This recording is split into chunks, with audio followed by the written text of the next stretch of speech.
Underground पाईपलाईनसाठी कोणता pipe वापरावा अशी एक व्हिडिओ मी बनवली होती आणि मी ठरवलेल्याप्रमाणे जसं कोणी शेतकरी दादाने जर व्हिडिओच्या कमेंटमध्ये काही प्रश्न विचारला तर त्याचं उत्तर मी पुढच्या व्हिडिओमध्ये देतो. तर इथे अशोक नावाच्या शेतकरी दादाने हा प्रश्न विचारला आहे की बिगर फिल्टरची ड्रीप करायची आहे त्याची माहिती द्या.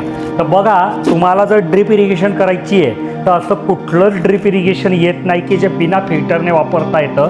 कारण ड्रीप इरिगेशनमध्ये जे थेंब पाणी पडतं ना ते ड्रिपरमुळे पडतं आणि ड्रिपरमध्ये जर घाण अटकली तर ते पाणी पडणं बंद होतं. त्याच्यामुळे तुमची ठिबक सामान्य भाषेत तुम्ही म्हणतात ब्लॉक झाली, चोकअप झाली, तर मग ते वेगळा विषय होतो. ठीक आहे. मग आता बिना फिल्टरची ड्रीप तर येणारच नाही बिना फिल्टरची, पण तुम्ही जी प्री-पंच पेप्सी येते ती वापरू शकतात. तर त्या पेप्सीमध्ये काय असतं की ड्रिपर नसतं, त्याच्यामुळे त्यातनं थेंब पाणी नाही पडत तर चिरकांडी उडते. आणि ही जी पेप्सी आहे ही 4-5 हजारात 1 एकराचा खर्च येतो. त्यात पण जे महत्त्वाचे पैसे असतात ते फक्त पाईपाचे असतात.